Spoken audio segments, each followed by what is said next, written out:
What if I told you Steve McQueen almost became Dirty Harry, almost faced Marlon Brando in Apocalypse Now, and nearly stood beside Paul Newman in Butch Cassidy and the Sundance Kid? Hollywood offered him some of the most iconic roles of all time. But McQueen didn't just play by Hollywood's rules. He bent them, or broke them. Sometimes he stole the spotlight so completely that co-stars vanished in his shadow. Other times, his pride and stubbornness cost him roles that made other actors legends. This is the story of the battles Steve McQueen fought against Hollywood, the roles he stole, the roles he lost, and how every decision built the myth of the King of Cool. And it all begins with the moment McQueen first learned he could outshine an entire cast, with one unforgettable escape. By the early 1960s, Steve McQueen had climbed from TV cowboy to one of Hollywood's most bankable stars. But what made him different wasn't just his acting, it was his attitude. McQueen didn't see himself as another employee of the studio system. He saw himself as a brand, and he was determined to protect it at all costs. Unlike most actors of the time, McQueen had the leverage to say no. He negotiated contracts that gave him unusual control, top billing, script input, even approval over how his characters were portrayed. Studios called him difficult, co-stars called him arrogant, but audiences couldn't get enough. The more he resisted Hollywood's rules, the more fans believed in his image as the ultimate outsider. That attitude came to a head in 1963 with The Great Escape. The film was an ensemble war epic, filled with some of the finest actors of the day. McQueen's role, Captain Virgil Hiltz, was originally written as a supporting character. On paper, he wasn't meant to dominate the film. But McQueen had other ideas. He pushed back against the script, demanding changes. He wanted Hiltz to be sharper, cooler, and more independent, a role that reflected his own persona. At first, the director and studio resisted, but McQueen threatened to walk, even as the cameras were about to roll. In the end, they caved. The rewrites gave Hiltz the kind of moments that no one could forget. The result? McQueen stole the movie. Surrounded by heavyweights like Richard Attenborough, James Garner, and Charles Bronson, it was McQueen's motorcycle escape that became the centerpiece of the film. The shot of him flying over a barbed wire fence wasn't just a stunt, it was a cultural earthquake. Audiences didn't leave the theater talking about the ensemble. They left talking about Steve McQueen. That moment cemented his reputation as Hollywood's coolest rebel, but it also cemented something else. McQueen wasn't just willing to take roles. He was willing to reshape them, to fight for them, to bend the rules until the spotlight was his. And while that boldness made him a superstar, it also made him dangerous. Because in Hollywood, the same pride that lets you steal a role can also cost you the biggest opportunities of your career. And that's exactly what happened when a script landed on his desk in the early 70s, a script called Dirty Harry. By the early 1970s, Steve McQueen was on top of the world. Bullitt had redefined the action film, his face was on magazine covers everywhere, and he was commanding record-breaking salaries. If any actor seemed destined to play the next great American anti-hero, it was Steve McQueen. And that's exactly why Warner Brothers came to him first for Dirty Harry. The script was unlike anything audiences had seen before. A gritty crime drama about a San Francisco cop, Harry Callahan, who took justice into his own hands with a .44 Magnum. It was violent, it was controversial, and it was designed to shock. On paper, it was a perfect fit for McQueen, the man who had already thrilled audiences as the lone wolf cop in Bullitt. But for McQueen, that was the problem. He believed Harry Callahan was too similar to Frank Bullitt. Another San Francisco cop, another loner, another vigilante with a badge. McQueen feared being typecast, locked into one image, one kind of role, for the rest of his career. And so, he turned it down. The studio tried to sweeten the deal. They offered him creative control. They offered him a massive paycheck. But McQueen didn't budge. To him, repeating himself was worse than missing out. He wanted variety. He wanted roles that expanded his brand, not boxed it in. And so Dirty Harry went to Clint Eastwood. The result was cinematic history. Eastwood's cold stare, his snarling delivery of "Do you feel lucky, punk?"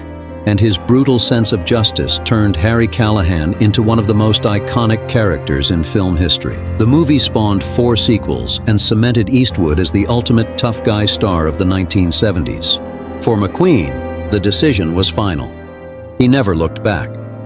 But Hollywood insiders have debated the move for decades.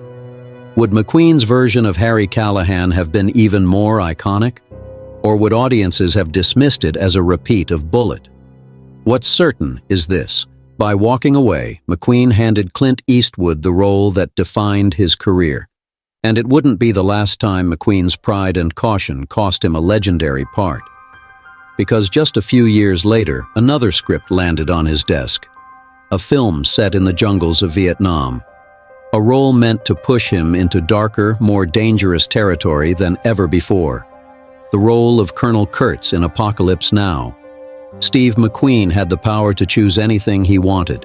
He was the highest-paid actor in Hollywood, a man who could command millions for a single picture. And that's exactly why Francis Ford Coppola wanted him for Apocalypse Now. The role was Colonel Kurtz, a once-decorated U.S. officer who had gone mad in the jungles of Vietnam, building his own twisted kingdom in the shadows. Coppola envisioned a towering presence, someone who could embody both authority and menace. And for him, Steve McQueen was the perfect choice. Coppola reportedly offered McQueen a staggering salary, over $3 million, an unheard-of sum for the time. On paper, it was everything McQueen could have asked for: prestige, money, and a chance to prove he was more than just the king of cool. But McQueen hesitated. The production was a nightmare waiting to happen. Coppola planned to film deep in the Philippines under brutal conditions, months of jungle heat, unpredictable weather, and relentless schedules. McQueen, who valued control over chaos, saw only disaster. He was already wary of long shoots, and his health was beginning to decline. The thought of being trapped in the jungle for months with no way out didn't sit well with him. Then came the issue of money. McQueen demanded $3 million, but not just as a flat fee. He wanted it for a shorter shooting schedule so he could appear less and still collect the same paycheck. Coppola couldn't make that work. McQueen's demands were simply too high. In the end, McQueen walked away. The role went instead to Marlon Brando, who brought his own brand of chaos to the set. Brando showed up overweight, unprepared, and often refused to follow the script. But somehow, his erratic performance became legendary. His shadowy, improvised monologues turned Colonel Kurtz into one of cinema's most haunting figures. For McQueen, it was another opportunity lost. Apocalypse Now went on to win the Palme d'Or at Cannes and cement its place as one of the greatest films of all time. And McQueen, once again, was left on the sidelines. But not every role McQueen turned down was about danger or chaos. Sometimes it was about something even simpler: pride.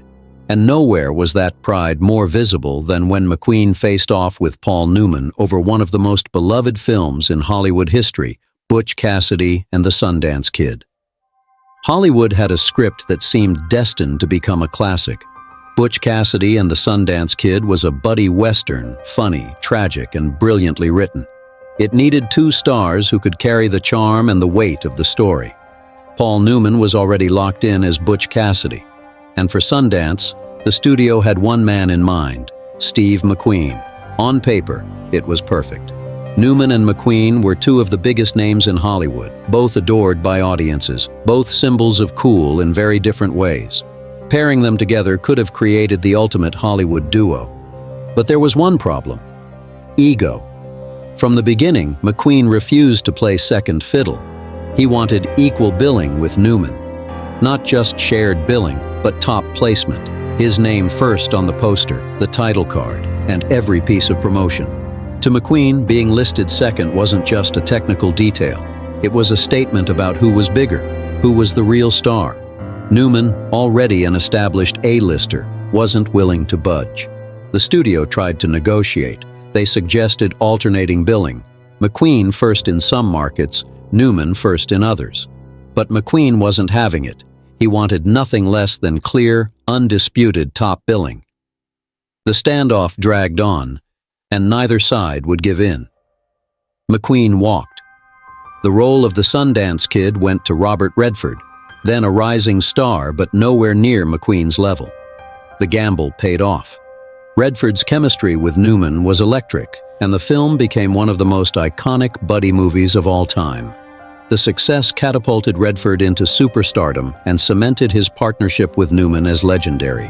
For McQueen, the fallout was different. Walking away from Butch Cassidy reinforced his image as Hollywood's rebel, the actor who couldn't be controlled, who refused to compromise. But it also cost him a chance at one of the greatest films of his era. Looking back, it's impossible not to wonder what the film might have looked like with McQueen's quiet intensity alongside Newman's charisma. Would it have been even bigger, or would their rivalry have poisoned the chemistry on screen? What's certain is this: McQueen's pride once again shaped his career. He wasn't about to share the spotlight, not even for a masterpiece. And this wasn't the last time he'd let his pride dictate his choices. Because when Hollywood's biggest disaster epic came calling, McQueen once again demanded to be first, or not at all. Steve McQueen and Paul Newman were circling each other again. Their rivalry had already derailed Butch Cassidy and the Sundance Kid, but fate gave them another chance to share the screen, this time in the towering Inferno. It was Hollywood's biggest disaster epic to date, with an all-star cast, a massive budget, and a story designed to thrill audiences around the world. Newman had already signed on to play the architect of the doomed skyscraper.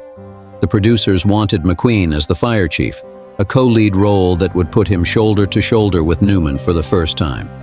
But before the cameras could roll, the battle began. McQueen once again demanded equal billing with Newman. He wasn't about to appear as a supporting player. This time, the studio found a compromise. The solution became one of the most famous billing negotiations in Hollywood history.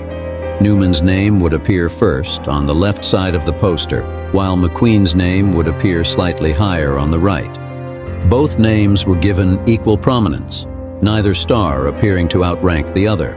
But the rivalry didn't end there. When the script was finalized, McQueen counted the lines. He realized Newman had more dialogue. Furious, McQueen demanded rewrites to give his character additional lines, ensuring he matched Newman word for word. The producers gave in. By the time filming began, both stars had an almost identical number of lines, creating a strange balance born entirely out of ego. On screen, the tension worked. Newman's calm charisma clashed perfectly with McQueen's quiet authority, and the towering Inferno became a massive box office success. Audiences finally got the pairing they had been denied in Butch Cassidy, but behind the scenes, the rivalry was just as fierce as ever. For McQueen, the film was a victory, proof that he could stand toe-to-toe with Paul Newman without giving an inch. But it also revealed just how much energy he spent protecting his image. He wasn't just acting. He was fighting a constant war to make sure he was never overshadowed. And while that war made him untouchable for a time, it also came with a cost. Because as Hollywood shifted into the late 1970s, McQueen's obsession with control, image, and pride left him more isolated than ever. And soon, it wouldn't be battles with rivals that defined him. It would be the roles he refused altogether, and the legacy he left behind. When you look back at Steve McQueen's career, it's tempting to focus only on the films he made: The Great Escape, Bullet, The Towering Inferno. These are the roles that defined him, the performances that turned him into the king of cool. But just as powerful are the films he didn't make, the ones he walked away from, the ones he lost, and the ones he fought to reshape in his own image. In The Great Escape, he transformed a supporting role into the most iconic moment of the film. He stole the spotlight with nothing but a motorcycle and his own determination to stand out. In The Towering Inferno, he fought Paul Newman line for line, frame for frame, and came out even. Proof that no one, not even Newman, could outshine him without a fight. But for every role McQueen won, there were others he let slip through his fingers. Dirty Harry, Apocalypse Now, Butch Cassidy, and The Sundance Kid. These weren't just movies, they were cultural milestones. By saying no, McQueen gave Clint Eastwood, Marlon Brando, and Robert Redford the opportunities that would cement their legacies. And yet, that was the paradox of Steve McQueen. He wasn't chasing statues or critical acclaim. He wasn't interested in being everyone's favorite leading man. He was protecting something bigger, the myth of Steve McQueen. Every choice he made, every role he accepted, every role he refused, was about controlling how the world saw him. Some say that stubbornness limited his career. Others argue it made him timeless. Because in the end, McQueen never gave audiences a version of himself that felt false. He never played weak. He never played soft. He never played by Hollywood's rules. And maybe that's why, decades later, his legend still looms larger than life. Steve McQueen didn't just star in movies. He rewrote them, reshaped them, or refused them entirely. His legacy isn't just the roles he played, it's the ones he stole, the ones he lost, and the ones that left us asking, what if? Because in Hollywood there was cool, and then there was Steve McQueen.